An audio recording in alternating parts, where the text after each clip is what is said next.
Don't you want to become a cult leader? Since the death of God, there's been a vacancy open. You could fill that void. Here's how. Hi there, it's your favorite ex-Jehovah's Witness, Wardley Sam. Welcome back to my 6-part series, where I will be using the format of the hit Netflix show, How to Become a Cult Leader, to help break down how the JWs are a cult. Without further ado, let's jump right into episode 2. A cult leader must make people believe they're spectacular, even magical. Once they choose their special skill set, like for example performing miracles, they get to bask in the glory of those in awe of them.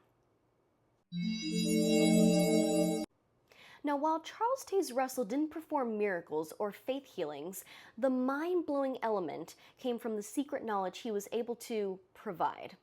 He made claims such as that Christ already returned invisibly in 1914, gave a somewhat specific timeline for the end of the world, which kicks off with the Great Tribulation and then ends with Armageddon, as well as interpreting hard-to-understand passages such as the ones in Revelation.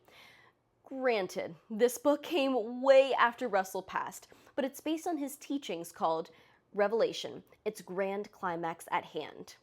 So he definitely knew how to make followers feel like they were in a secret club where they knew stuff the rest of the world didn't.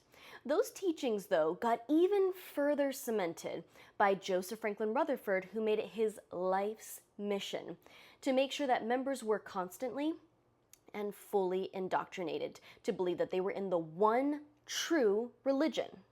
They were the only ones doing God's will, and that they'd be the only ones who will survive Armageddon.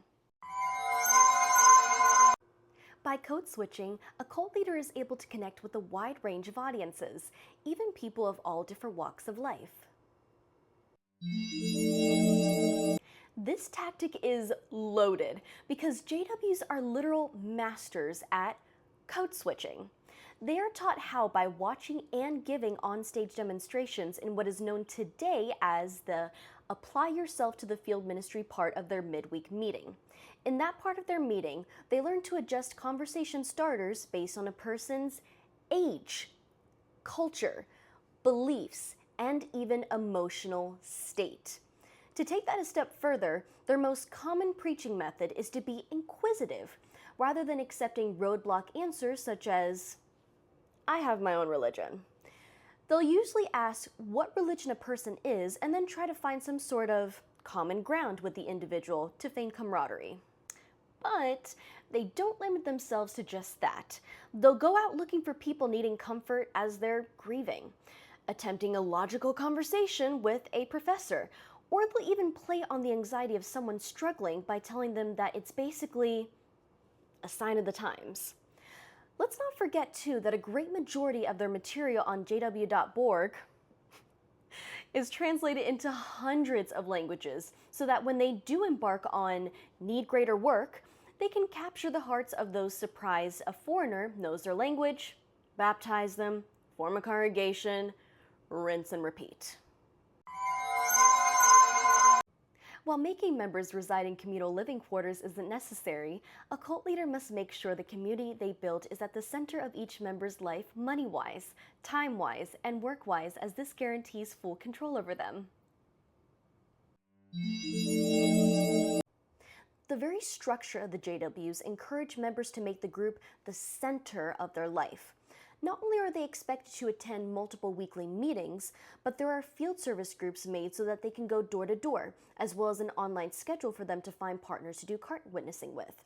Personal study on any topic the person chooses by using the feature on their website called Watchtower Online Library, or even just preparing for their midweek and weekend meetings. Convention attendance, and for the super uber PIMIs, having the privilege to volunteer either at a Bethel facility they're assigned to or at their headquarters in Warwick, New York. And if a publisher is in a particularly warm congregation, they'll be asked often to participate in hospitality, aka a get-together, either for the circuit overseer when he's in town, older ones who need encouragement, ones deemed to be struggling spiritually, etc., etc. Oh, and let's not forget the donation culture. There's multiple donation boxes in each Kingdom Hall, donation stations at each assembly, convention. Oh, and at these bigger events, they'll even announce a deficit at every single one of them. Did I mention all the physical labor that goes into volunteering, like for the cleaning and construction of Kingdom Halls, Bethel facilities, assembly halls, conventions? Is it just me, or does this list feel almost unending? It would be embarrassing for a cult leader to see someone else have more followers than them. Therefore, they must never be satisfied with the number of members they have. They must even be willing to attempt to take over other flocks. It's free game after all. Because Jehovah's Witnesses are known for preaching both on a local scale and global scale, it's pretty obvious there's a constant emphasis on making disciples. It's so much so that growth isn't seen as optional. You're basically told you're blood guilty if you don't go out and preach. This has been the case since the 20th century, when the JW preaching movement expanded globally. Especially under Joseph Franklin Rutherford, the JW preaching movement became a highly organized international powerhouse.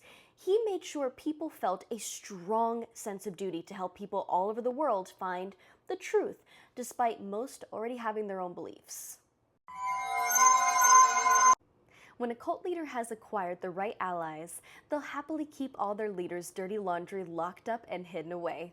They'll even clean up the cult leader's mess if they happen to slip up, as long as they believe that the means justifies the ends. This shows up structurally for JWs. Each congregation has a body of elders, aka a group of men in charge of the congregation that are seen as local authority figures. Higher up on the hierarchy are the circuit overseers that visit each congregation in their circuit a couple of times a year. They are seen as the regional authority figures. At the very tippy top of the hierarchy is the governing body, also a group of men who control the entire organization. Infamous doctrinal changes they've made to keep up with Jehovah's chariot include being able to use one's own stored blood, brothers being able to have a beard, sisters being able to wear pants in certain situations. Modern-day JWs will typically swear up and down the governing body doesn't control the organization. However, each time there's been new light, their update videos begin with, "The governing body has decided."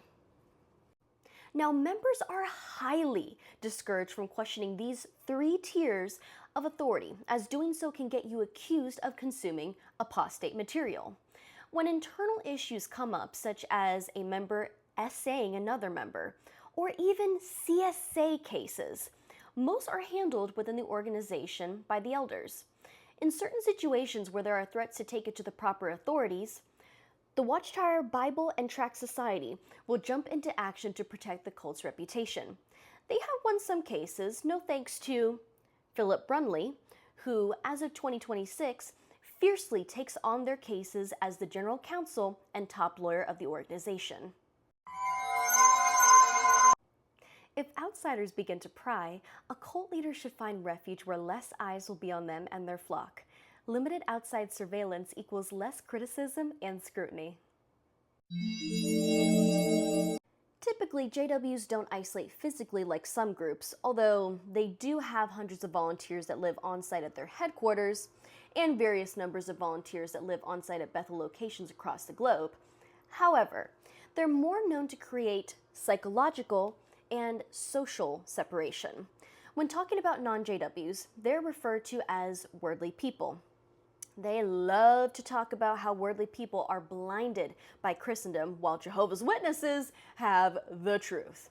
There's also a heavy discouragement of anything that involves worldly people, so no hangouts, no after-school activities, limited social media usage, etc., etc. Starting to believe that Jehovah's Witnesses just might actually be a cult? Just wait till you watch episode 3. And there you have it, my fellow worldlies. Thank you so much for supporting my page. Please remember to like, comment, follow, share, and don't forget about my YouTube channel.